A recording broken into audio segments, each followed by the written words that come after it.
Welcome everyone to the playoffs of DreamLeague. Falcons versus PARIVISION is going to be our first elimination match. And Tindrin, it is quite the interesting one. These two teams matched up against each other 8 days ago. And PARIVISION managed to get the upset. That was over a week ago. And you seem to be very impressed with Falcons draft, as does the panel. Yeah, so last time they faced, it would be considered an upset if PARIVISION won. Today it won't, based on what we've seen throughout the entire tournament. Now they've really shown up and played a great event so far. This one, though, there's a couple of things that I really like that Falcons did in this draft. So I believe most of them, if not all, were already mentioned by the panel, but I'll just try to summarize. So they second-picked Nyx to block Enchantress from PARIVISION, and then they get the Ench themselves. The Nyx also serves as a multi-purpose pick because they were anticipating PARIVISION's most likely support picks to be Pugna and Bat, and they chose both of them anyway, despite being against the Nyx. And what do they secure? They secure themselves the 4th pick Ench, who they're 9-0 with. They managed to somehow set up to 4th pick in the draft as well for Snay. So a lot of really impressive stuff. The last pick, Magnus, that one I'm not so sure about. We'll see how much Malrine gets done on it, but everything else I thought was S tier from Falcons here. That said, PARIVISION got a lot of their trademark heroes. So this is going to be the test of, will Falcons' counters overwhelm just the raw skill that PARIVISION have on these heroes? Talking about the Magnus pickup, why do you think this is the pick that has the most question marks for you? What do you think they picked it for? Yeah, that's a good question, because the Invoker matchup in theory can be tricky, right? If you run out of mana on Magnus against this Quas Wex, then you're not really going to be doing much on the map. I think to an extent, Ducal is going to get ganked here by a 3rd hero, very unexpected. Yeah, First blood for Amar. Where did these guys come from? Now with these lane swapping shenanigans, just trying to avoid specific matchups here. Razor will TP bottom, so he will now be forced to play into that Viper in the off lane instead. Ooh. If Skitter, I'm assuming Skitter will go through the gate here and face the Enigma. This should be the goal, yep. And you can indeed take the gate from down there. I feel like that should probably be patched, but this is even more good news for Falcons as far as I'm concerned. These are the matchups that they wanted. Yep. And PARIVISION were the first team to TP, so they can't respond now. They will do the 3-man rotation. This is really interesting stuff. And Skitter, if they could actually kill Skitter here, it would be massive. He's going to throw out the Unstable Concoction. Got out the Eidolons beforehand. Body blocking beautifully from DM. They'll get the kill. And now Skeeter's going to have to make a commitment, right? He's going to have to TP down to one of those lanes. And PARIVISION's could counter-rotate as a result. Did you notice, by the way, that PARIVISION stopped hitting him there? So just to make sure there was no risk that he would suicide with a concoction. Oh, that was a nice little detail. So when he was down to 25%, they just walked next to him, waited for him to throw it out, and then they committed for the kill. Very smart. Yeah, it's a lot of really high skill stuff happening early on in this game, and it's also, I think in particular, the lane swapping is really important. Chrysalis, this fight against Amar, it's going to be a close call. Decrepify goes off onto Chrysalis here, trying to keep him alive, and he does manage to get just enough damage to finish off Amar. Crit is the recipient of a double kill here. Oh my god, he's got the most insane start to this Nyx game. And we mentioned the Nyx as a great pick because of the anticipated Batrider and Pugna. Yep. I would argue Nyx is good against all 5 enemy heroes. Oh yeah. Specifically because Carapace is just insane against the Dire lineup. Nice concoction there too. Now, disengage for Snay. The downside of killing the Razor, he did not have a TP scroll. Now, off of dying, obviously, he does. Skeeter does not have a TP scroll, so they can try and get the lanes that they want to. That Malrine, but sorry. This mid-lane matchup, this is not something you could swap out against. I did not think this lane was at all going to go this way, and I don't know if it does on paper. Magnus is good against certain heroes early on because you have so much damage, but I didn't think Quas Wex Invoker would be one of the ones he would do very well in. Mar. Body blocked up. Malphys, he knows he's dead. He's just trying to output damage. Beautiful stun from Crit. That's going to let them get the DM kill and maybe Ducalis as well. As yes, Crit's going to keep up with him. Dude, he's going to go for 9 class as well. He doesn't have mana. He doesn't have the mana. Not yet. Needs 10 mana first. Yeah, it's just... I mean, these are 2v3s, Cap. Yeah. And they're winning them. PARIVISION are really, really struggling, and it's 4 minutes in. I like the matchups, but I was not expecting that they would be able to win in outnumbered situations. That's really, really bad news for the side of Pari. Oh, trying to use the Hurricane to break the link. This is gonna... Oh my god, he's dead as well. Grenade, This yep, is Enchant really, slows really down to a bad. crawl to Crepify. That bails him out of a lot of damage coming in. Okay, never mind. Snaking, feels like he can't commit. In fact, he almost dies here. Has Lotus, has the heals, he'll be fine. I actually think they could have dove that. I was expecting them to kill the Razor, because Ench had heal, you can tank the tower with the creep, and she had another Blood Grenade. But Falcons will play it safe here, and it's okay. Like, it's not crucial to kill the Razor. Just flushing him out of lane is already great. And so, back to it. Amar now up to this top lane to try and get the matchup against the Razor. And Skeeter goes to bottom. Falcons is been a coming while out the since better. we've seen lane swapping like this, hasn't it? Yeah, it has. We did have that one series earlier this tournament that the panel were referencing with Alk and Razor being in opposite lanes, but the enemy team didn't lane swap. But this is like musical chairs. The teams just keep moving around to try to get the matchups that they want. We never really got to the conclusion with Magnus of what they were trying to do with it. I think part of it might just be that they want BKB piercing lockdown, and that was the best option in mid, because Falcons understand Razor very well as a team. And I think they understand that shutting down that hero later in the game, it's extremely valuable to either be able to RP his BKB and create distance, or to just skewer him away. So maybe that's part of the idea. This could also be one of those things where Falcons just got inspired by seeing what other teams ran, with BetBoom running that Magnus in mid and safe lane, and just being like, this hero is good.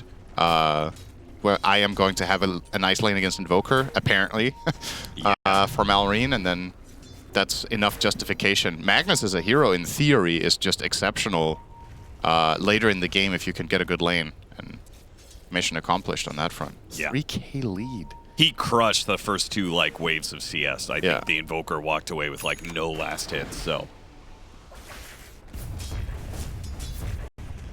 And above all else, for PARIVISION, in an unusual position for themselves. This is when you gotta dig deep. When you're losing the lanes this hard, you gotta get creative. PARIVISION in the victories have generally been used to having a good start. In most of their games, the lanes go well, their supports are having major impact. This time around, they're losing every situation they've been involved in. So this is how they're going to try to solve this problem. They're going to try to steal the enemy Wisdom Rune. Yeah, Amar seems to... I think he knows about this situation.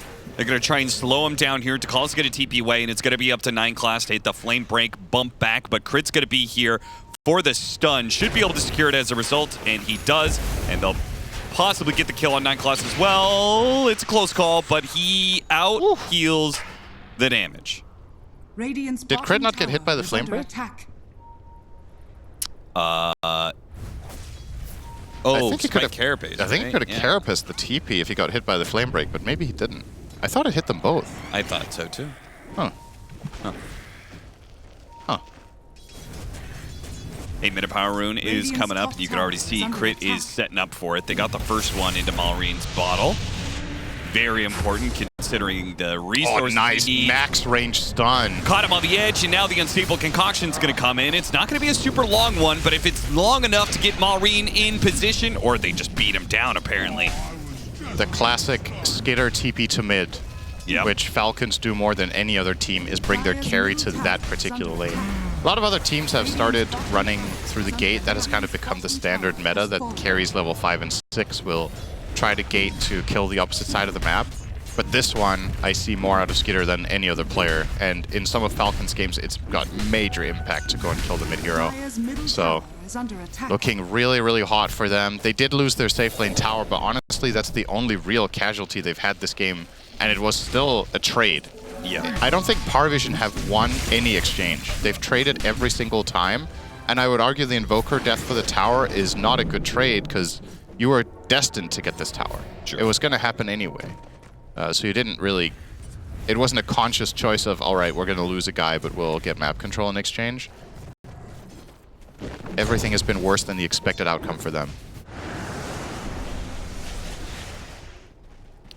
Supports are getting farmed on Falcons. That's a decent amount of the net worth lead that they have right now, which is 4K. Somewhat expected with an Alchemist, but with the Magnus just crushing mid and then the two supports getting so much, and we've seen Snaking do this a lot with the Enchantress, of course, as he used the enchant to deny the opportunity for bounty. Ducalis gets blown up right away, and Crit, he can't really punish him too much here. They'll get the EMP burnout, but that's all. Trying to get Snaking now. Snaking, can he out-heal this damage? It's going to be a close call, but the final bit comes in and finish him off. He was not anticipating all the Eidolons coming in there. Under attack. So, PARIVISION gets something there. Now, my question for PARIVISION is, how are you going to handle the mid-game portion when your lanes go wrong? Because your lineup doesn't have any inherently good setup with the exception of Tornado EMP, but Invoker's game is not good. So, is that gonna be enough to really follow through? You can't expect Batrider to playmake when he has no gold. Like, this hero is extremely item dependent as a 4. You look at the other side of the river and you see the Nyx, who needs absolutely nothing to set up plays, and he's doing way better on top of it. Yeah. It's going to be a really tricky period where you can't just sit back and farm and expect to recover this game. You need to do something because the enemy team is just free farming 3 cores, of which one is Alk. So which way are they going to find an angle? Oh, Crit almost walked into him. He obviously has that Nyx sense, so he would be able to see him. That was 100 range off. 9class very familiar with that concept, so he backed away in invis from the... or rather, he didn't know Nyx was there, actually, so that was kind of just pure coincidence. Top tower is under attack. More so than anything. They do seem to be very cautious about the safe lane. I mean, Ducalis was up here. He has since gone through the gate, I believe. Yep. 10 minutes siege wave enables this push, and Amar is able to take this tower. Scan on mid. There's the dagger. This is a big change in the game. Now Magnus can follow up on Nick's plays. He can make his own for his team. Just all the options in the world. Further initiation options, as you said, PARIVISION don't really have those. They are just going to have to play reactive.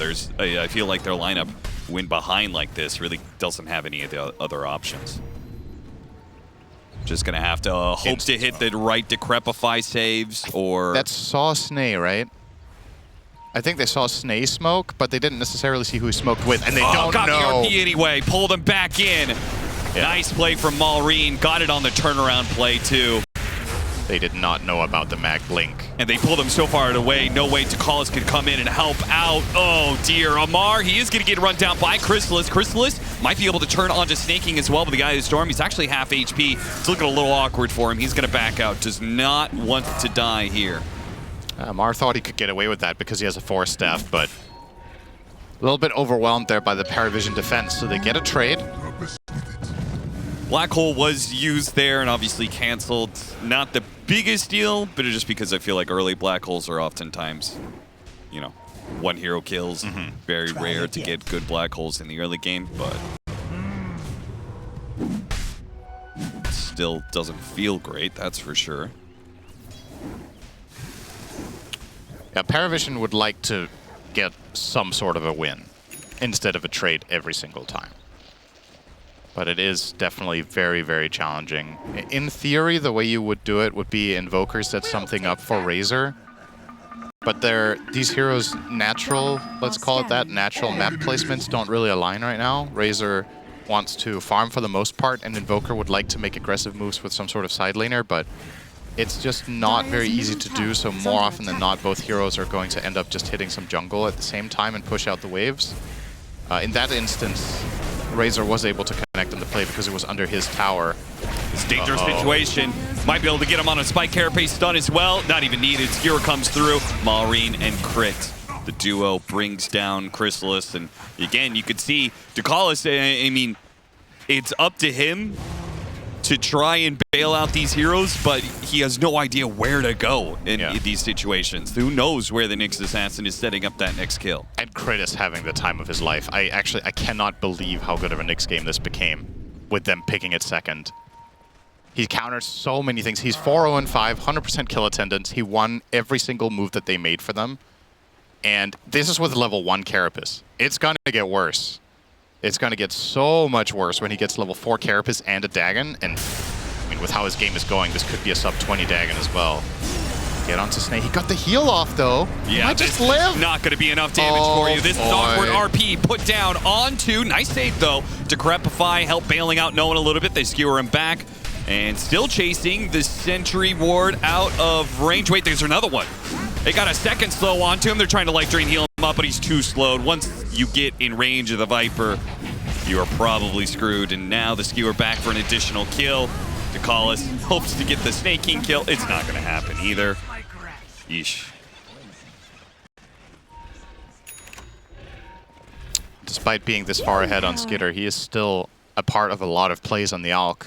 Saw the concoction there, making sure to join, even though a lot of, you could say, considering this state of the game, Alk could literally just go AFK jungle until he has like 2 items because there's no threat on him. But this is definitely a little bit of a tell on the patch and what Falcons thinks is good to do, that Skitter is this involved with this free of a game. If we go back a couple of months, I don't think Skitter's leaving the jungle here. I think he would have just kept farming up probably Manta plus Blink or Blink BKB and then get with the team. So a bit of a change in pace in what teams seem to prioritize doing right now. Is this right that PARIVISION hasn't picked Invoker this tournament? I haven't. I'm looking at it and I only see they picked it 4 times and it was in the tournament before this. Yeah, I don't know if I've seen no one play it. I almost feel like the setup around the Invoker doesn't really help him too much. You know? Oh, I agree with that. I don't think it was the best last pick available. Yeah. It was probably a case of a lot of heroes are banned and what are good mids rather than what is the perfect pairing for our team. Yeah. And Invoker is never going to be a bad choice. That's the thing. You're never going to be like, oh man, we definitely should not have picked Invoker. But you could be like, okay, maybe we should have rather picked another hero. Because you also were picking blind. That's what you need to remember, is that you didn't know your mid matchup. The ultimate last pick was Falcons, so there's maybe a lot of no one's heroes that he was scared to pick because, well, Falcons have all the mid cheese picks on Malrine. So you got to be really, really cautious with picking something like an Earth Spirit if there could just be a Huskar or, you know, that's just one example. I don't remember what the bans were. Maybe that was not even available, but if it were, then half of no one's heroes are not pickable, right? Right. So tough situation. Well, the Enigma is going drums pipe. Yeah. Falcons 5-position Enchantress is going drums pipe. Yep. So if you don't hit this timing, this pipe timing, and get something done with it, then you are being outdone in a way by the enemy support. How good is this pipe? It doesn't feel the best. Alk does mainly or exclusively physical damage. Magnus does primarily physical damage when played as a core. Viper does a mix. And then you have Nyx and Ench does pure damage. I don't know. I don't even know how good the item is to begin with in this game. Most of the time when we've seen DM play Enigma, I've really liked his drums pipe build because in all the other games they played, I saw the immediately strong value of it. This one, to me, not completely sold that this was the best item he could have purchased. It's definitely one of those games where it's like the pipe will not save somebody. That person is still going to die. Yeah. Nyx is Dagon. Oh my god, he got a minute 17. That is so fast. In minute 17, Dagon and level 10, he is going to eat Pugna and Bat. He can kill them solo, I think, currently. Oh. Yeah. His smoke broke. He thought there was a Nyx there. Oh, now Malrine. Malrine walks into it. They go for the deny on the amp damage. DeCallis tries to save himself from the initiation. Coming from Crit. Crit is spotted here. Gets the spike here. Nice pickup. An impale as well. Now an RP onto 3. And the follow-up is there from Falcons. This is not a fight. This is a massacre. PARIVISION have no chance of fighting this one out. They're going to get the Nyx, and that's all. A 1-for-5 trade-off. Oh, Immediately Amar with the tips to his old bud Crystallis. He said he did not enjoy that Crystallis made that picture his profile picture. Says, I don't like that picture. And he's getting a chance to let loose some of his anger here. A beatdown on PARIVISION's whole squad. There's just no ways about it. This game is not even remotely close. They are just getting obliterated. And keep in mind, this is a lower bracket match. If you're just tuning in and you're wondering what state of the tournament we're at the top 4. And there's that, by the way. This is what Crit's going to do to him. Malrine didn't even do damage there. But he tried to kill steal, so Amar gives him the tip for that. Nice try, buddy. Yeah, so this is for this match. You're playing for 3rd place minimum. Winner of this goes on to play the loser of Bet Boom Spirit, which is coming up after this. And the loser is out. So everything on the line, and Falcons are definitely showing up in game number 1. Dude, they went like they want another podium finish. They went from a team fight where they got wiped to now getting picked apart across the map. Yeah. Like, Falcons has the answer to them both ways. Yep. It's like, you can't group up, you can't split up. What are you going to do? 15k lead minute 20 will generally True. give you some financial freedom. Oh, he's under a sentry. Is there any backup coming for Skitter? Dude, there's just random sentries all over the place. No one's like, what's going on, man? Gonna drop. Why am I always underneath a ward? Oh my. Oh, not enough? Yeah, careless. Got him on the spike carapace. Oh. And Dead Bat Rider. I mean, at this point in time, you're just looking at that was 9 classes initiation. He lassoed and died. Oh. So they were trying to kill him with Razor Bat, and Viper killed the bat and ran away. Oh. And yeah, good thing for Chrysalis he didn't chase, because there was a Malrine Magnus coming as well. Seeing it off screen here, right? So yeah, they call it off immediately. Like, we cannot kill this guy. Not even close. Amar has the pike, so if Razor comes in close, it's just not happening. Yeah. All right, well, PARIVISION, Tormentor, Wisdom Rune. Got to get these little objectives while you can, because you will not have long, I feel like, before Falcons start marching down these objectives. Good find on a crit. Laid out a few sentry traps. Most of them have not worked. This one finally does. A bounty which my matriarch will prize. Shouldn't be too long before Falcons plan the Roche hit, you would think. 21 minutes in, they are ahead by a mile, and they know it. So I feel like their lineup also fights very well around the pit inherently. So if you go there and you're like, should we do that against Invoker Enigma? You have Nyx to scout, you have Ench to scout, you have the threat of Blink Skewer, and your Alchemist can hit Roche, quote-unquote, for free. So I don't think there's all that much concern about that. But the other way of looking at it is, what other type of fight can PARIVISION possibly win than if we go there? Yeah. So maybe you just don't bother. They're looking for a pickoff right now. Oh, crit. Crit's gonna spot. He sees no one. The amp damage got taken away. They do manage to get him on the dust, and lasso pullback. Spike Carapace protects him against a bit of damage, but Chrysalis will find his mark in the end, as does DM, who took the last hit. Middle tower is under attack. Might turn this into a tower, potentially. It's a lot to chew through. Amar's here. They're not going to get it. Amar is not afraid. When there's no lasso, the only way they kill him is Black Hole.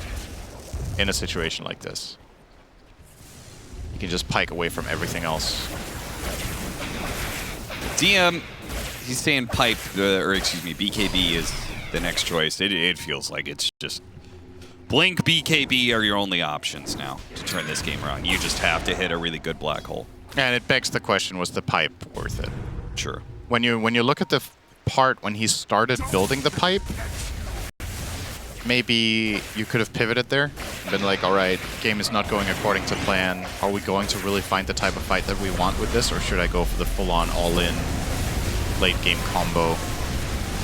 I would have personally liked to see the Blink BKB over pipe, specifically this game, but I like I said, his build in the majority of the games that he's played has been great for them. Shard for Ducalis. Unfortunately, they do not have great support shards, so the first Tormentor isn't going to do much for them.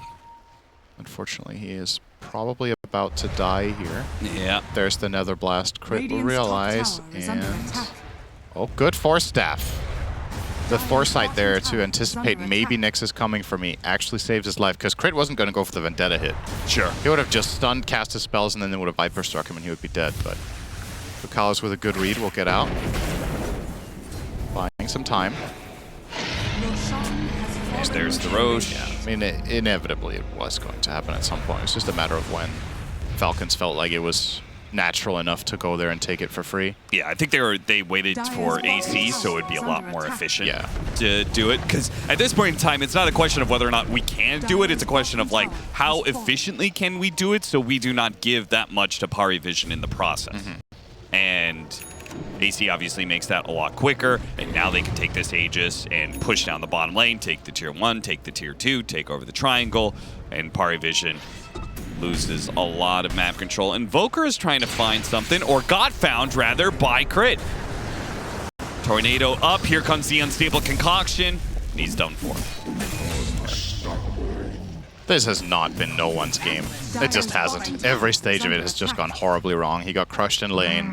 The mid game he got found by Nyx a couple of times, and now that he's trying to do anything out in the map, he just keeps getting hunted around. So yeah, tough times. And another thing that we haven't talked about either, on top of this massive gold lead that Falcons have, they also have Empower. So yeah, the Alchemist will be farming even faster, he will fight even harder, and it's also nice for the Viper, as a matter of fact, to get that Empower, because we know how Amar likes to build his cores. He wants to be another carry in the game, so he will buy stat items, he will get a lot out of that 40% extra Empower bonus damage. And ultimately for me right now, all the pressure, if PARIVISION wants to have any hope of winning this game, it's DM. You need a big black hole. You're not winning fights without it. It's just not mathematically possible anymore. So extremely reliant on that, and probably a key lasso from 9 class to pull them into base. Radiant's middle tower Maybe. is Oh, under Crit's Follow gonna that follow that. courier. Yep. top tower has Lead Oh, the way, no. little courier. Sniff out that support for me. Ah, perfect. There he He's gonna is. solo him. He's trying to kill the mid tower. Oh, good Force Staff, but he still had What? vision of him on the Watcher. What was that cast range? That cast range was insane. Huh? How does Mind Flare cast from that far away? Yeah, that was Okay. I mean... Alright, fair enough. I feel like, by the way, the Nyx Assassin, Invoker, Dire's middle tower and what we is saw in under that 1v1, I feel like that is actually a player difference. The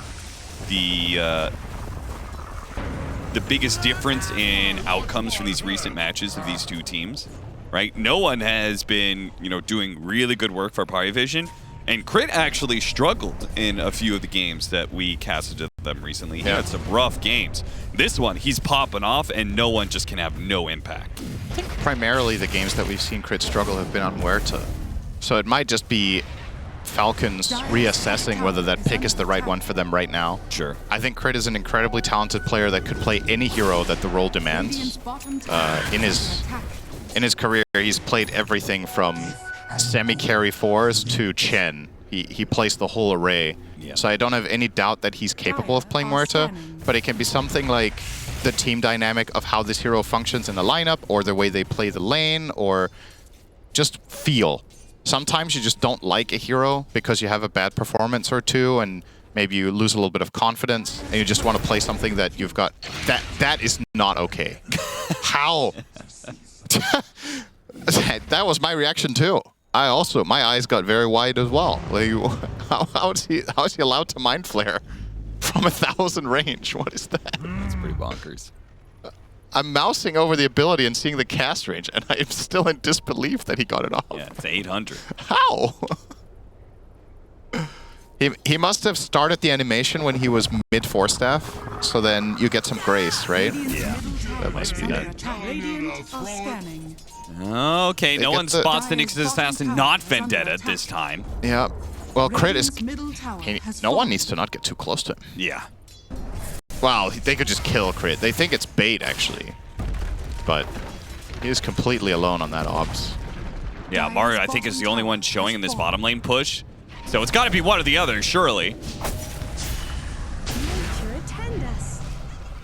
Snay looking for the D Radiant's ward middle with tower the is gem. under attack. Good protection from Ducalis will keep it up for now. They really just feel like they can't go on this Enchantress. She's right there, but she's so tanky with all the heals, and she's going to walk right into her allies. And Malrine, he was set up for a potential blink skewer back or something. That does not feel good for PARIVISION, using the Eye of the Storm to not get a kill. They use Eye of the Storm, they showed all 5 heroes. Yeah. So Falcons know exactly what they're working with, and they will just take advantage of that. Okay, if they're 5 bot, I'll TP Amar top and farm that out. Crit might just walk over to the Wisdom. No, maybe that's too inefficient. They've already stolen the enemy Wisdom rune at 28. Not taking their own, though. Oh, Abyssal. Okay. And now he's going to start buying eggs. Who do you give the first one to? That's what I was going to ask you. Where does this first one go? I mean, Horn Toss is pretty dope. Horn Toss is pretty dope. They're just the natural tankiness. If you're statting up on Viper, you give it to that hero. Well, he only gets the synth, right? Yeah. I'm just saying that you get the corrosive skin. Right, the passive part of, yeah. Yeah. So it would make him very hard to deal with, both between the disarm and the attack speed slow. That Razor relies on right-clicking a lot. How good is Nosedive this game?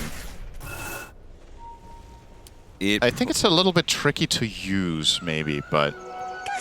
Also, knowing how Amar likes to play Viper, I think he'd rather just play long-range artillery. So I am leaning to maybe Skitter's first Axe will go to Mag. Okay, Malrine is queuing up Ags. That does not inspire me with confidence in the call I just made. Now he changed it to Refresher. Now I feel very confident. Okay.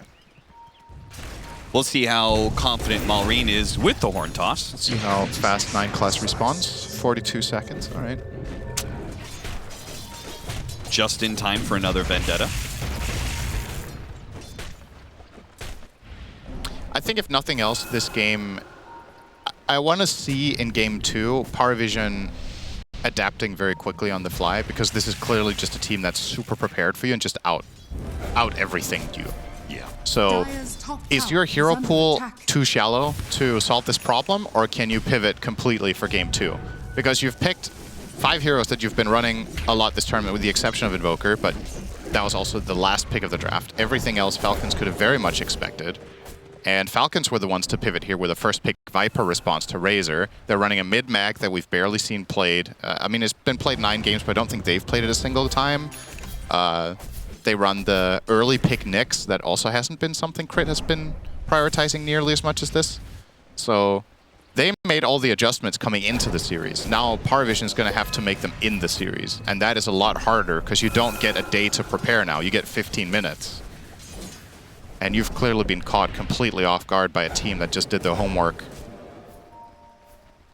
I would like to see PARIVISION in the next game. I know I'm getting ahead of myself, like this game is already over, but let's look at this. Statistically speaking, this game is pretty much over, right? They need to pull off a miracle comeback. I do not agree with 90-10, by the way. I think this is significantly worse for PARIVISION. But barring the possibility that they do come back, then I would like to not brute force heroes that you're running because you love them so much when the matchups for them are not good enough. I think that's the biggest issue I have with this game, was that they see the Nyx and they still pick Bat Pugna and they still pick Enigma and Invoker into that hero in particular, and they give the enemy team their best hero. Falcons are 9-0 with Ench. So I just think they really got everything they could have dreamt of in this game with the prep that they made. All right, Smoke. Got the lasso, broke through the Lincolns, and they can get the link now. Amar, big trouble. He's very dead. He just very smartly tries to do what damage he can, and just does manage to kill the Bat Rider. Oh, Crit's coming in from the side. Is he Vendetta still? Well, you bet he is. But nobody nearby, otherwise this would have been a very dead Enigma. But he can't solo kill anyone bar the Pugna, and will not try to put that Dagon 5 to work right now. That pipe does make just the extra bit of difference. Falcons have not played with or against Magnus at this tournament. Oh, they also haven't faced it. That's interesting. Okay. I thought that was a nice little wrinkle. Yeah. It's been picked 4 times by BetBoom. They're obviously the team that is rocking that. They're the ones who played it mid as well. Have they lost with it, BetBoom? Because the hero was, I think, 5 and 4. So that would mean BetBoom, if they're 4 and 0, the other teams are 1 and 4. I know Waska played a 5 mag that we cast. Yep. That was against BetBoom. That did not do well. So yeah, in that series it went 1-1 because BetBoom crushed with it, and then Waska crushed themselves with it. So I guess it won twice. Yes, BetBoom is undefeated on it. 4 and 0. Yeah. Yeah. So every other team's 1 and 4. And I forgot they played it on Pure that one game too, right? Yeah, yeah. So They flex it. All three lanes they played Magnus and they haven't lost with it yet. That is no wonder Falcons took a bit of inspiration there. All right, there's the Aghanim Scepter, so he's got that, and we'll see him go for a refresher at some point. So we're gonna see some really good high ground catch where PARIVISION are not going to be able to rely on that very easily. It's going to be rough. Horn toss, skewer back. Yep. Double RP potentially. And Falcons, they're not ones to rush and trip over that finish line. No, they know they have a guaranteed Roche in 20 seconds up here. So they're chilling, waiting for it to come to them so they don't lose any map control or any farm.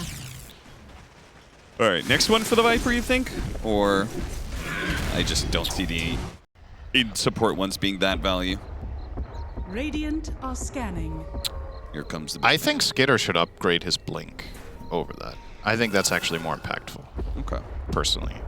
Then the Burrow one is kind of cute because after Nyx has used all his stuff, he can stay in the fight and be relatively tanky against a hero like Razor. The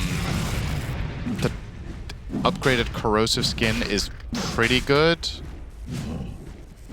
Yeah.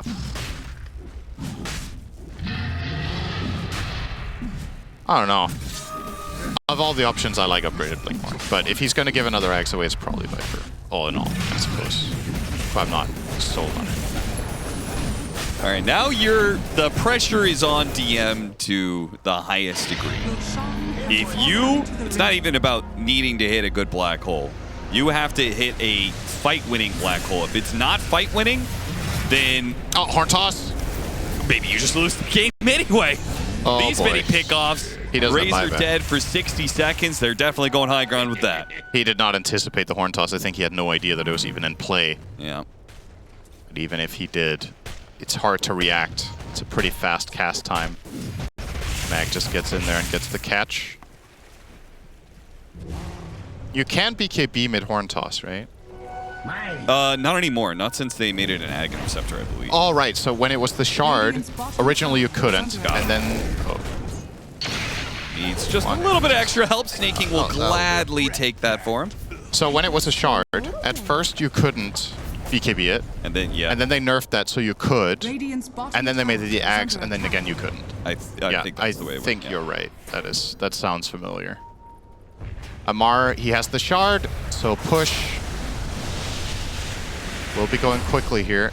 Fails the Manta dodge. Drop that banner. Amar has the Shard, so he is really good for high ground sieging. Just gonna keep frontlining and try to keep this banner alive. No one will finally go in and Ghost Walk to finish it off. There's nothing stopping Amar. He has the Aegis. Yeah, he's gonna mow down these towers. They're gonna try and finish burning off the rest of his mana, so he does not have the poison stacks to put on the buildings anymore, but Force Staff gets him out of the way, still has a little bit to work with. They're low on resources, and PARIVISION says, okay, maybe we could surprise them here. Smoke's gonna break. They break on an Enchantress. Not what they want. Need something much, much better. Snaking has 200 CS. T, really? 200? Jeez. He has more CS than the enemy 2 supports combined times 1.5 almost. Oh my goodness. That's actually ridiculous. Yeah. I was looking at his inventory, I was like, oh. Well, okay, you have Force, Pipe, Solar Drum. Yeah. Oh, we big. On the 5. We big. And Crit was having an insane game, and he's 3,500 behind the Ench. Yeah. Because obviously he's not farming, he's just roaming the map looking for pickoffs and setups. Falcons now looking to go for the killing blow. They've got their reset Viper has mana again. Viper got the Axe from Alk, so even stronger. Love that Whispers of the Dread is so good. Just ignore tier 3 items. Can't decrepify the barracks. Nope. Bukalis is spamming his button. He's standing there. Why isn't it working? And can't decrepify MR either. He's got a Lincoln's. Yep. And even if you do, he's got a Manta. No. How much damage does he get from power right now? What's 40% of 190? It's like, it's almost 80 damage, right? 75-ish? Yeah. Yeah. Not bad. When he gets 25. Okay, they're going to try and get behind the Gutskeeter. They're pulling him into Crystallis. Immediate RP. They did manage to get the link. He's going to break it now. Black Hole, no! It only gets a Mar. That's not good enough. Maureen comes in with the extra bit. Skewer onto 2 as well. Horn toss him back into play. Snaking's just throwing out rainbows non-stop. And once again, it is Falcons cleanly winning the fight. This time they don't even lose a hero. This game is over, and it has been over for quite some time. Damn. All right. Well, fortunately for PARIVISION, the window back all the way when it was around that ESB time. Played it, went 3-4 Yep. that little window. And then the time before that was a year prior, back when he was still on Shopify Rebellion. So it has just been not that viable, Syndrin. I remember this phase when they were picking Earth Spirit for crit, and it was Falcons were winning so much. They were winning all these tournaments, and every time they've picked crit Earth Spirit, I was just like, this is just not working as well as all their other stuff. Even if they won, I never really felt like, oh, this is great. So I have major concerns for this game, just based off the fact that, in my book, Earth Spirit is not even really a support right now. I think it's a core, more or less specifically. We almost only see it run mid. I think maybe some games you can run it off lane. But running that as a 4 is definitely a bold choice. Now, that doesn't mean it's not going to work, but I want to quickly go over the reasons that this hero fell off as a 4, because it had some changes to its early game, and you're playing in a meta where laning is obviously extremely crucial, and a lot of the time you become a liability. If you're playing with any of the meta offlaners that's melee, you're playing double melee offlane, and you can't really put that much pressure. This time you're playing with Razor, so that's the good news. This is a very awkward situation, by the way. Both heroes have a ward, and they both know each other have a ward. Crit's going to go for it. He'll get it. Okay. Well, it wasn't that awkward after all. Funny little exchange there. So, what Earth Spirit often ends up doing in a lot of these double melee offlanes is that the lane isn't really playable, you start pulling waves, and then you're losing by default. And you kind of get what you can, but then it just begs the question, why did you even pick this hero? I also think the hero is very level reliant to find impact. Unless you can do that, then obviously you're good. Nice kick onto the high ground, force the TP.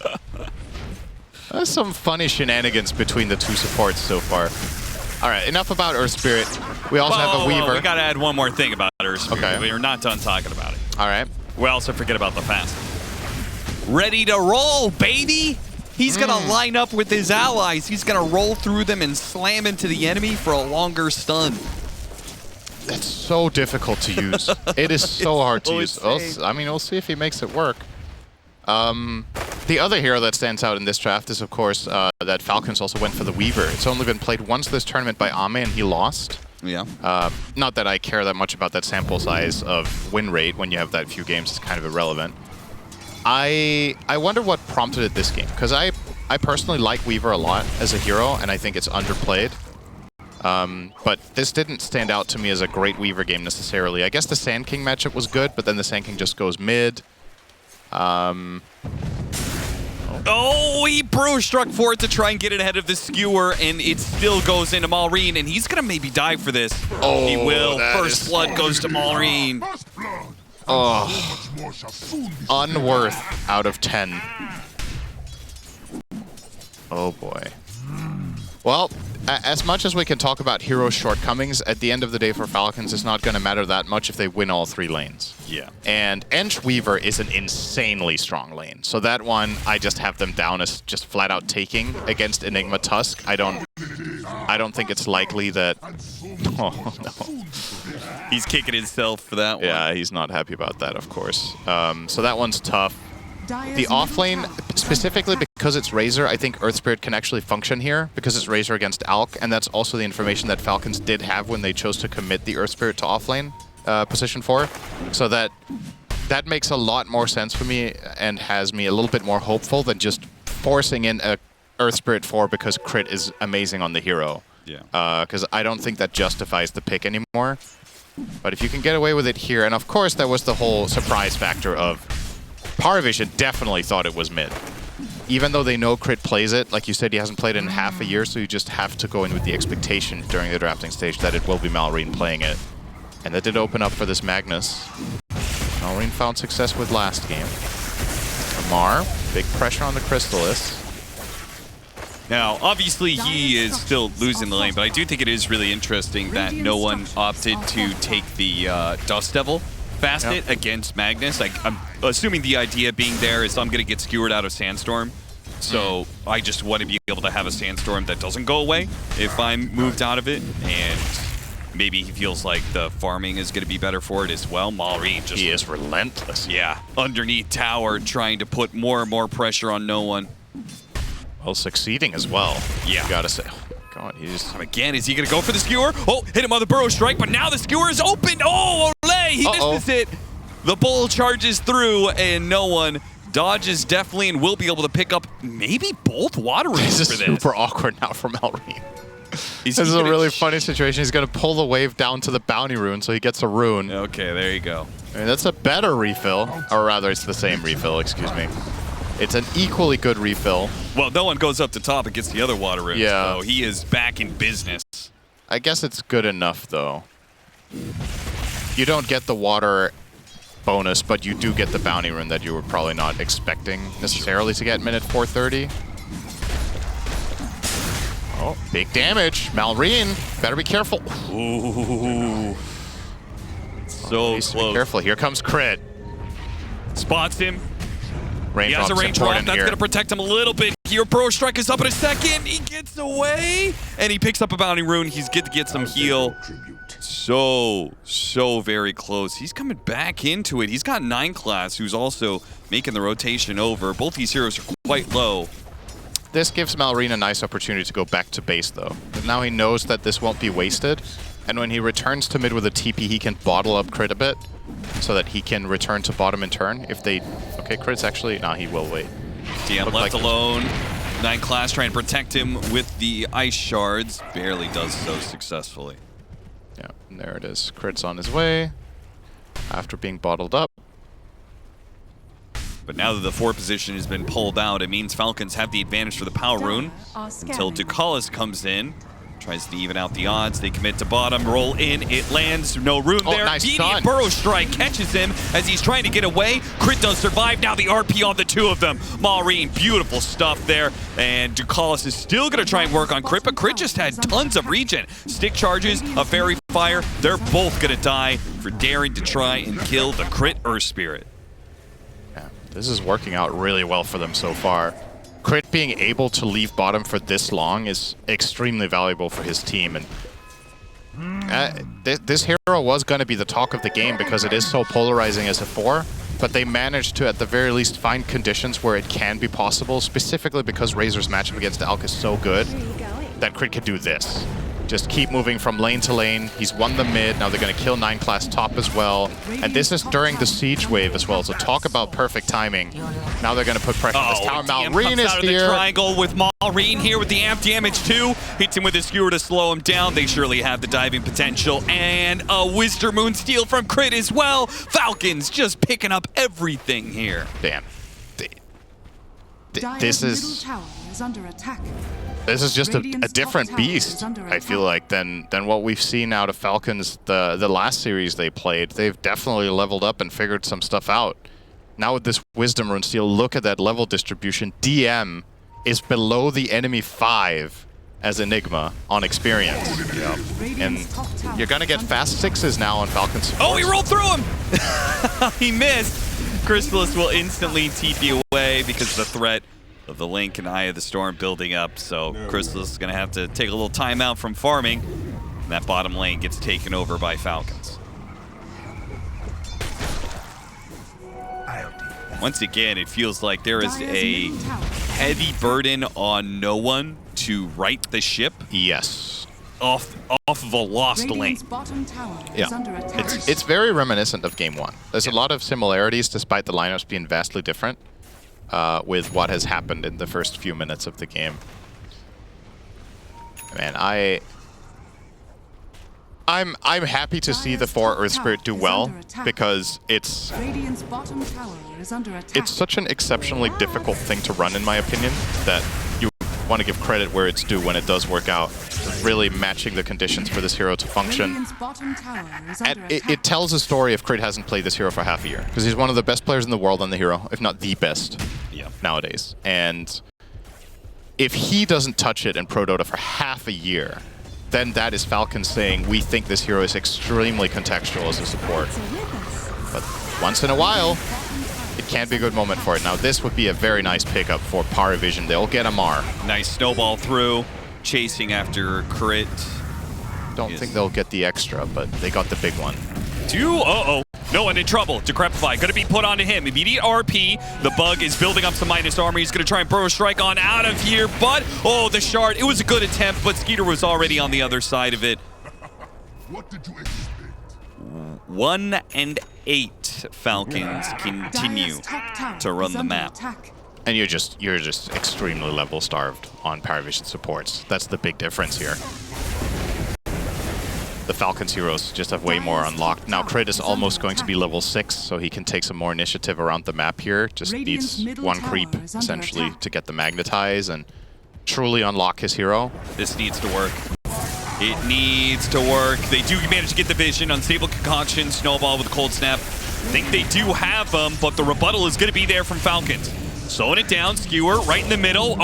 Okay, Black Hole gonna be used. Oh, look at all the damage! They have so many Eidolons, it's actually kind of close. Maureen is barely able to get away. Now they turn the Eidolons' attention to Crit as the rest try and retreat out of it. Good hit from Crit though. Rolls straight onto 9 Class to finish him off. No one is here. Can't go for the Weaver. He's not in range of the supports either.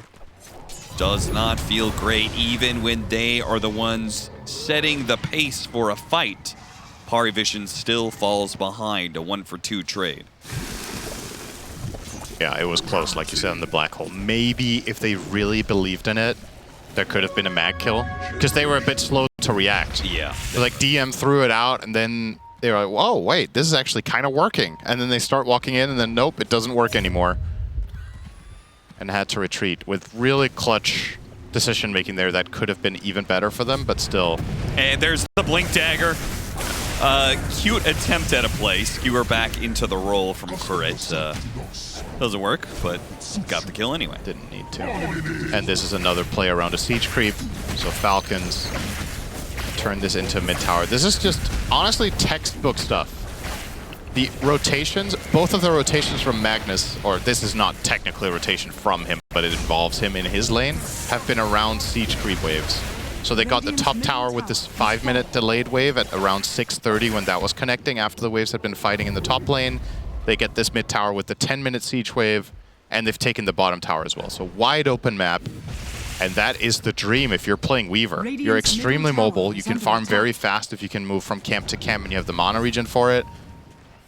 This seems like a game where Skitter is going to get really, really rich. And that's good news, because in theory, it's not necessarily the easiest Weaver game. You're playing against the instant stun of Sand King, the threat of Black Hole, Decrepify. But the upside is your hero loves buying Nullifier. So when you go down the stretch, you're going to overcome one of the major problems through itemization. Oh, yeah, you get the shield rune. Oh, man. Second. You just can't have anything, can you? No. Well, he's closing in on level 6 at the very least. But similar to Game 1, the support, this gold discrepancy is just massive. Maureen is just the king. Oh, almost managed to Try, pull but- it back into the other side of the shards. They still get 9 class, though. The map is shrinking for the Radiant. They're starting to put this pressure early on now, Falcons, and they are 10-0 with Ench. That's such a crazy And stat. this is another early game that they have won, and we know what Snaking is going to do. He's going to farm, he's going to play, for the most part, on the opposite side of the map, get vision, get information, be a nuisance, be hard to kill, and put that pressure that PARIVISION have struggled with in game 1. It seems like it could just be a similar story here. 13-minute Radiant together. around that time for Chrysalis by the time he gets here. And I think it's worth reiterating that when you're playing a lineup like the one Falcons are, the early game is up for grabs for the other team as well. Like if this Earth Spirit lane would have gone wrong, there's a lot of things where this game now looks really easy for them, but it's because they executed really specific things really well. This was not going to be easy to do, but the Earth Spirit Razor lane went well. They made good moves. The Magnus won mid. Like it's just been outplays, really. Got him on the gate. Yeah, Big they'll get one pickup. here. That's good. PARIVISION are showing, maybe it's a difference in the heroes. I feel like last time their support duo, Batrider versus Tusk, I think is a pretty big difference in what you can accomplish early game in rotations. Yeah. PARIVISION are being able to make moves despite losing. Class. Skewer him through the Wisdom Rune as a taunt. Just a brief glimpse, a taste. Ducalis will take the enemy one though, so it's a good overall trade for them at least to get the 1-for-1. With the current game state, this was not a given that you would be able to trade Wisdoms. They're making some progression off of that. Now the supports are at least somewhat unlocked. Problem for PARIVISION, they have, especially with this Sand King facet, it feels so good if you have a lots of map control. They're going to try and blow up Snake King. Is the Epicenter plus the Drain going to be... Oh, they're grouped up for an RP. He survives through the Epicenter. Now they're both going to be skewered back to their deaths. Malrine just keeps on hitting, man. No misses on these skewers at all.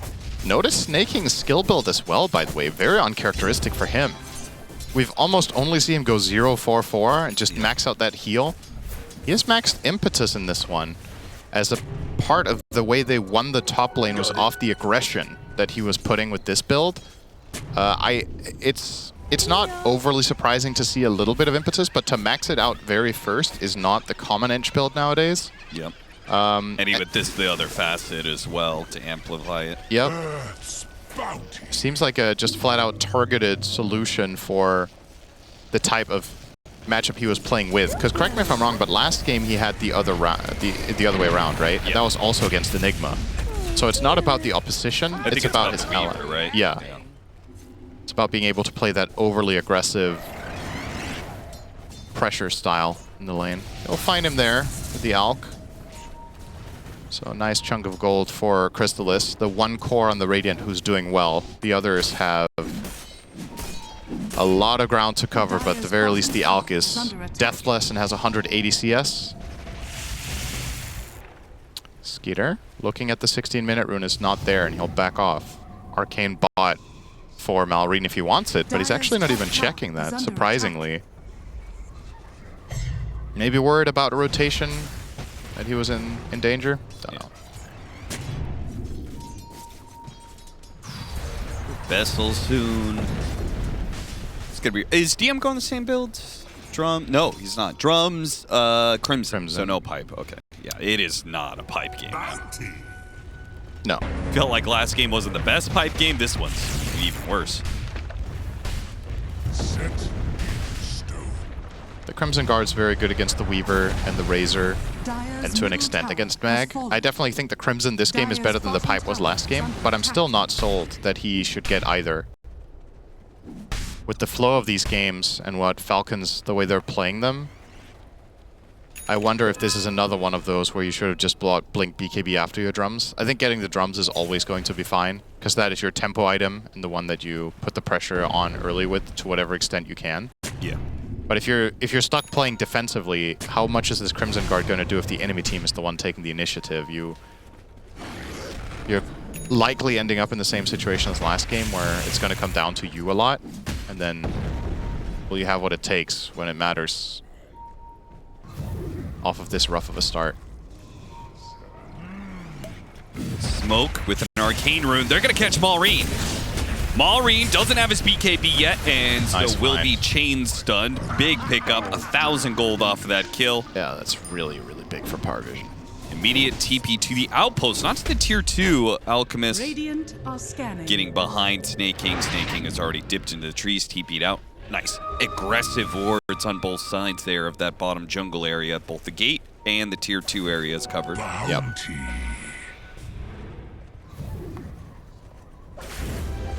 Falcons, after a really successful early laning stage, have slowed things down a little bit.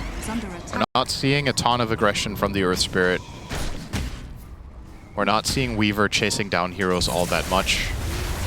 Obviously, recognizing the counterplay potential of the PARIVISION lineup. They're only up by a very little bit of gold, but that is, of course, there is an Alk on the enemy team who is 5,000 ahead. That was not the case. This would be looking a lot healthier on the graphs, but of course, with win expectancy, Alchemist is expected to be ahead. It's part of the hero's design that you need to be leading by an amount similar to this. Another early Roshan for Falcons. I mean, maybe it's not the earliest, actually, 19 minutes in, but another Roshan that is free from contest. I'm not sure if Crit wanted that. Maybe he didn't. Maybe he's just enjoying his fast. Yeah. It's probably fun to play with. It's just hard to use reliably. Aegis for Skitter. Bottom tower is under attack. Finishing up the Gleipnir very soon. I believe the recipe is on the way. One of the few carries that still buys this item. Weaver and Monkey King are probably the last remaining two now that nobody's playing carry Nature's Prophet anymore. Yeah. I suppose if you play carry Lina, probably buy it, but that has not been popular this tournament. I've seen it mid. PARIVISION been playing the right side of the map. Falcons are coming in with their smoke. They break it on no one. No one who has an invis rune. They run into Oral Dekalis instead. They're going to fight this one. Epicenter goes off. BKB went out from Amar. Oh, no. They're fighting into a BKB with a 2-man RP. This is bad. PARIVISION are going to lose everybody for this potentially. Chrysalis on the run with his Chemical Rage. The extra movement speed, but slammed by Crit. He got the rollout. Now he's just staying in front of him, body blocking him, puts the Vessel on him. Once again, PARIVISION set up for a fight. They get wiped. And it's so quick and it's so decisive, the response. Amar pops the BKB really, really quickly on that counter initiate. You see it here. Anticipating that this is coming in, gets it off before the Sand King's done with that ward. Full on baiting it. He knew the Sand King was channeling it the whole time. And they want them to go on them. Yep. So they get the exact result that they were looking for in a 4-for-0 fight, not even losing the Aegis as part of it. And that means that even with RP down, you could probably still put pressure on the map knowing you have the extra life. Obviously you don't have to, but it's a luxury that is available to them. Radiant structures are fortified. Dire's structures are fortified. Now they're comfortably sitting at a 4K lead against Altman at 21. Radiant are scanning. And there's that pressure immediately. Skitter onto the tier 2 bot tower. And Amar will enjoy the downtime with a nice milkshake. Wonder what flavor it is. Oh man, I was just gonna ask you, what do you think Amar's favorite milkshake is?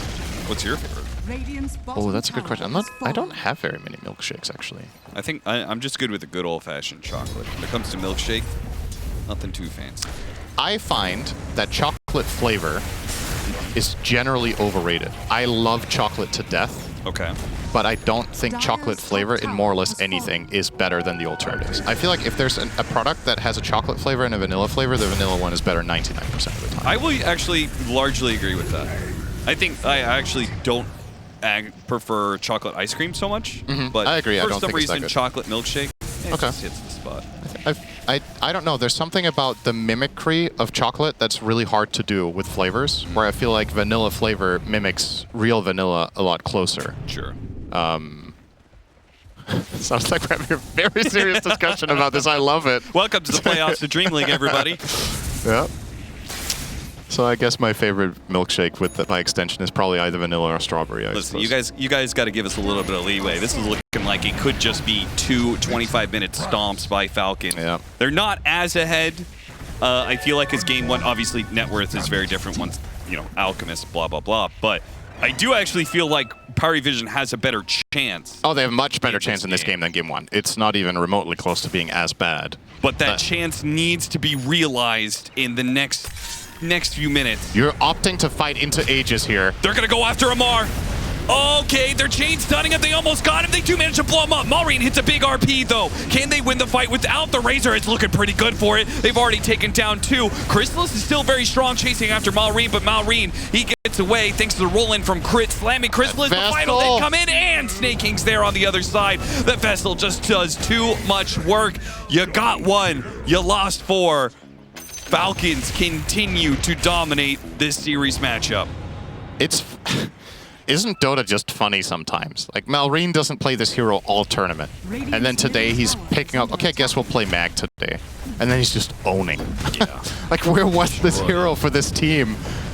They've just realized something, that this is something that's well worth it, and Malrine has honestly been super impressive in both games.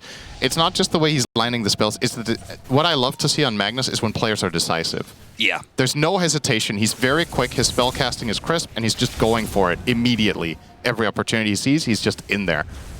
And that counterplay, what's so beautiful about that skewer is that it ruined DM's fight. Because he was coming in on the Enigma and had the potential to make that a very good moment for PARIVISION, but the fight just gets moved 1,000 range to the right, and his hero's just stranded. Yeah. He can't do anything, and he pops the Crimson Guard, but he doesn't have a dagger, he doesn't have a way of positioning himself aside from that Force Staff. That's not going to cover 1,000 range. You're never getting over to the fight anymore. And now, Falcons are way comfortable. This is a much, much more meaningful lead than they had a few minutes back. Yeah. They haven't even hit all their BKB timings. They've got 2 of them. But Skeeter, now the Aegis is gone. He's going to go back for a BKB there. An Aghanim Scepter. Oh my god, they're going to have a save against the Black Hole. So the cast range on this on allies is, I think, is it 500? It's a little small, yeah. 500, yeah.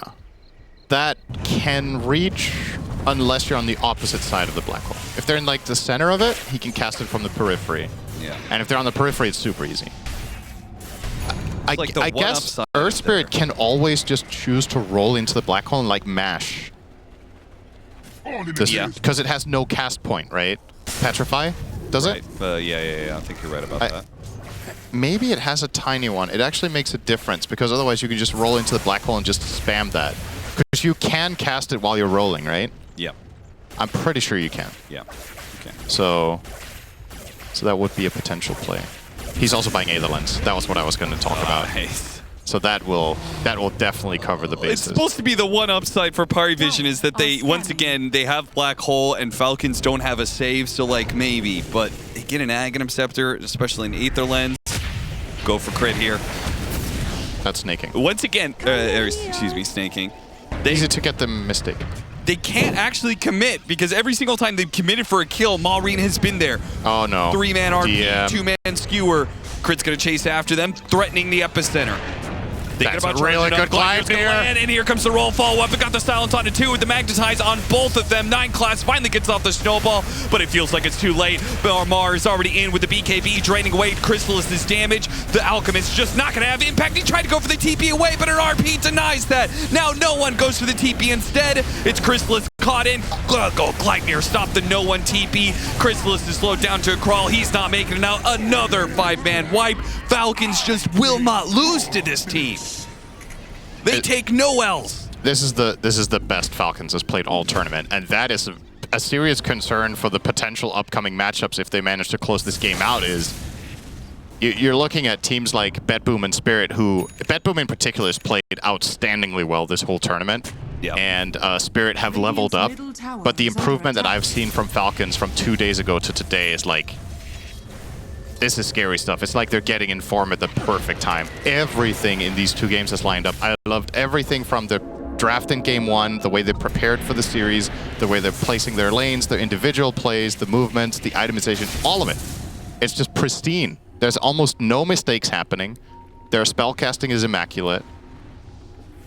I mean, they're making PARIVISION look like a tier 2 team. Yeah, they really and are. they've been owning this. Basically, the whole tournament, PARIVISION's games have either been close or they've been dominating. And this series is the biggest beatdown they've taken the entire event. It feels like there's just class difference. And add to that a little bit more, I do feel like for their tournament run, they've also added some heroes, right? I think the biggest one being this Magnus, which is going to be particularly important if they want to win this tournament. They're going to have to face Bedboom, either in the third place matchup or the grand finals, right? So them being able to have their own Magnus, you know, now you don't have to ban it. You could pick it up, block pick, right? Like that's going to add a lot. Maybe the Weaver becomes a factor. Maybe this Earth Spirit comes back from the dead. Yeah, I still insist that the Earth Spirit 4 is not good on paper as a pick, but having the option to put it there when you draft it as a flex and then recognizing that this is one of those 1 in 10, 1 in 20 games where it's going to work is obviously a nice little edge for them to have. Or set them up for the cheese pick, which Malrine has lots of those. Oh, he tried to pull him away. As he does, the ult goes off from Skeeter. They block off 9 class. He will use his body to hold the door, keep them back, keep them at bay, while the rest of PARIVISION makes a run for it.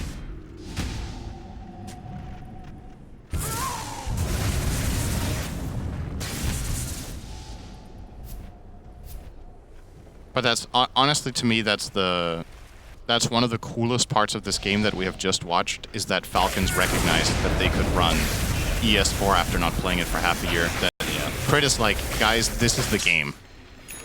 I know I haven't played this forever, but I really want it, and I can see, I have the vision of how this is going to work specifically because of the hero matchups, and that's the beauty of Dota. As we've talked about a couple of times this tournament, every hero is good sometimes, and Earth Spirit is good a lot of the time, obviously. We've seen a ton of this hero picked this tournament, but as a 4, it's very, very rarely great. Sometimes the stars align. Crystallis. I don't think there's a way out of this for this one unless he manages to somehow TP out, but the roll is on point from Crit. Yeah. There was nowhere to go. Very nice. Skitter still farming up an absolute storm on the Weaver. He's almost overtaking the enemy Alchemist now as the carry Weaver. PARIVISION are just pushed out on every part of the map they can get to. Being very bold.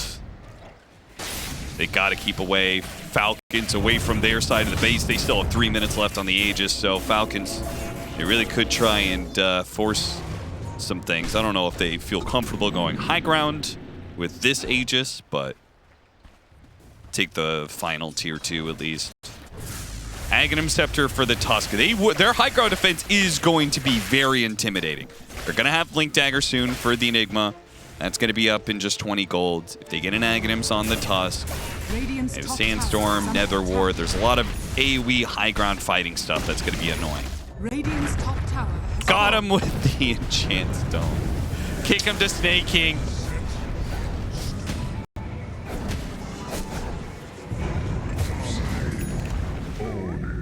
This time around, Crit is keeping up with Snake King's farm. The supports way ahead. They are doubling up on what the PARIVISION supports are bringing in. Sand King looked really cool when he was petrified. Did you notice? Yeah. I guess that it makes a lot of sense with it being a Scorpion, you know? It's like kind of... It's one of the badass creatures of the world. Yeah. Scorpions do hide in the sand to camouflage themselves. Yeah, so they do. I guess it just looked right. Yeah. Which is why the danger of stepping on them is so high. Yeah. Except when you petrify the Scorpions yourself, you kind of know where they are. True. Basher, Echo Saber, immediately the response from the Magnus. Got an immediate punch up. Malrine tried to go fishing for a skewer. 9 class is ready for that one. Goodness. he just, yeah, he had it auto-casted and was just Under attack. A-clicked on the ground, so anybody came near, an instant punch. This is just a free tower, though. No defense being mounted by PARIVISION. The Aegis Radiant's top barracks. still intact for Skitter. Another minute. Okay. Finally, a 32-minute Bloodstone. Yeah. He did go Shiva's in between, in fairness, so it's not like he went Blink Bloodstone and got it that late, but this is an item that you like to have way earlier, and the problem is you actually can't even protect it against the Vessel yet of that Earth Spirit. That Vessel has been awesome this game. Pugna, the threat of the Bloodstone from Sand King, and of course against Alchemist. It's a very feels-good item to pick up.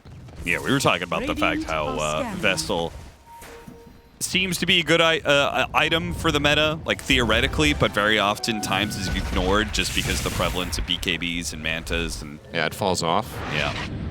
And sometimes it's hard to get that effectiveness out of it. A lot easier to make that jump as a support if you have the goal to do so. Yeah. Dire are scanning. Oh, no! The Facet played against him. This could be bad. They're going to get the jump on Maureen as well. Now he pops his BKB and TP's out, but they're going to use the black hole on him. Skater's coming in. Skater, I don't think you want none of this.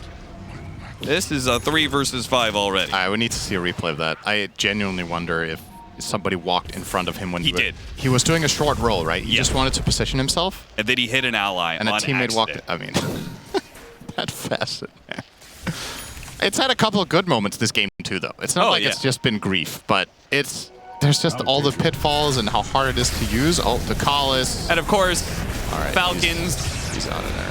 they're the best at this, Dire's man. middle tower is under You get a attack. couple of kills. The map is not safe. You think you could spread apart. Now Crystallis is in Oh, he doesn't trouble. have He doesn't have Manta. Manta. Uh-oh. Skater hits really hard with his Amplified Damage Rune. Gonna try Got to him up find to the another high angle. ground. There was going to be miss there.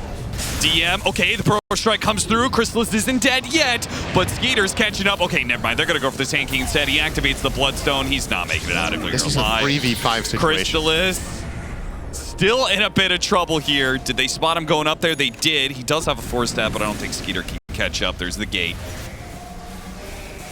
They'll steal the Tormentor, though. They'll kill this very fast. Time-lapse off the damage.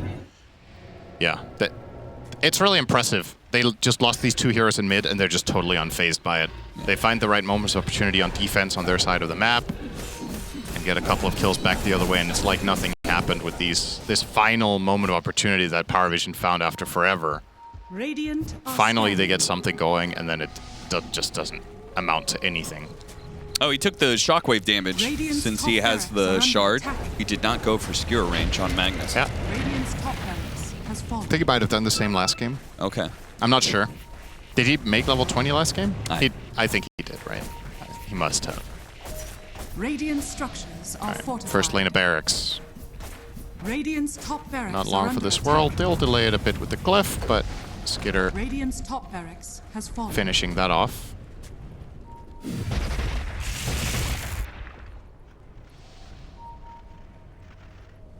Amar now Dire's courier starting has to been reach critical mass on the Razor. We haven't really talked too much about him this game because he, for once, hasn't really been the centerpiece of the overall game state. It's been a lot more about Maureen, crit, and snaking, I would say. But also Skitter has been involved in a ton of plays. But Amar is, I mean, he's been in a lot of the kills, but hasn't had too many of those insane, heroic Amar moments of 1v3ing a clutch or whatever. Yeah. Hasn't been necessary with how clean the game has been for them, so...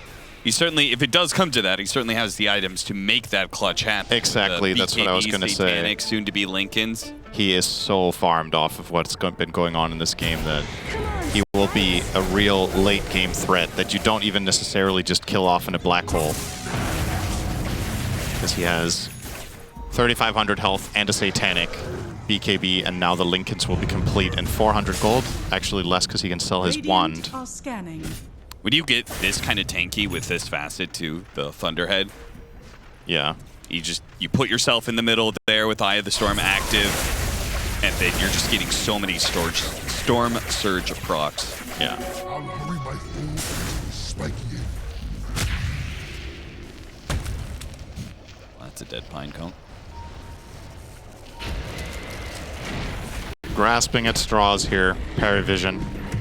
They have the one item that could possibly solve this game on 9 class, so keep your eyes open. Yeah. He has the Blink Ags on Tusk, and that has to be their hope, is that they can somehow find a Blink kick onto the Weaver into a black hole inside their base. Because realistically speaking, Falcons will not offer any other target when they're sieging. Do you think they can commit the black hole to just I one don't know hero? if they have the choice. They're going to jump on an Earth Spirit. Immediate 3-man RP. Malrine, decisive as always. They throw the black hole in response, but the Eye of the Storm, it's picking them apart. They've already lost their Alchemist. They go for a BKB TP out. DM, the remnants of that one. Everybody out. Everybody running for the hills, but they still have the bug on them. They know where they're running to, and they will chase them down one by one. This is bullshit.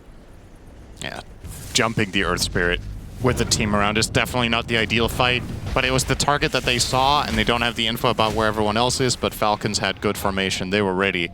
They were all in position. Crit will expend the buyback to get another major team fight win, and this is going to be the Roche. Now I think we're down to the situation that I was talking about. At this point, Skitter is going to pick up another Aegis, and he's going to start hitting your high ground. If you can't kill him twice, you're going to lose the whole base, so you have to find a way of kicking in and killing this Weaver. The good news is, if you do manage to kick him in and kill him in your base, he can't time-lapse when he respawns. Yeah. Because then he'll be running out on his second life. Apparently, Snaking is taking the base without his team. Yeah, that's He just took a tier 3. also a concern that he's just rally pushing here. And he's speeding this whole thing up. With this whole idea of like getting the kickback and everything, they still need the black hole to win the fight. That's not for another 90 seconds. Falcons might just be able to get megas by then, which will force PARIVISION to do some sort of defense without the black hole. Can you kill Weaver without it? I don't. If you kick him into a Certainly Sand not. King stun and then an Alk stun, and the enemy heroes are disconnected meanwhile, Broke his Lincolns. Trying to give an opening for somebody else to make that jump. Feel like that was the time. Now that Falcons is more set up, you're just not going to get that kick, I don't think. We'll see. Snowball in to try and get a quick blink away. All right. instant Lincolns on him too. They need to deal with that problem as well. Yeah. Who's going to be bold enough to put themselves forward to break that Lincolns? They try to, but this gives Malrine. Oh, Malrine. Second Lincolns, they proc it. Got through, 9 class. I don't think he had the vision for it. Now they're going to get the skewer back on him. He's going to die before the kick can go off. And now he doesn't have buybacks, and now that play doesn't exist either. They're running out of options. 25 seconds left for the black hole. It's 100% going to be megas. There's just, this play does not exist. No. They just can't stop it, and they call that too. But they're not going to call the game, of course. They're going to play to the bitter end. This is an elimination game for top 3. So you will play for that 0.1% comeback, but man. Black hole's ready They to go. are just watching them tear through their base. You're going to need a miracle here. Chrysalis going in, targeting Malrine. 2-man stun. a Meanwhile, really the good Pug glide in some near. trouble with the Nullifier. Skeeter might be able to get him. Okay, not quite. Nobody dying on the side of PARIVISION. And the jump in. He has no Epicenter backup. He is went not in doing enough alone. Damage. Skeeter is going to be able to get off his ultimate. Snaking's already healed back up to full. Now your Epicenter is on cooldown. Managed to get a stun. Oh, went for the black hole. Put the skewer away. It got him out, and Skeeter's going to be the one left behind. Who cares? He's got the extra life. Amar chasing him down with the Eye of the Storm. They retreat back to their fountain. Wait the Tusk for 45 seconds to get some sort of dream kick into fountain scenario, but their Ancient is exposed. Amar, they're leaning into it. Skeeter's doing the same. RP onto Skewer back once again. This is all over, Cinderin. PARIVISION did not stand a chance against the form that Falcons brought today. What an absolute glow up. Just, yeah, what can you really say if you're PARIVISION except GG, well played.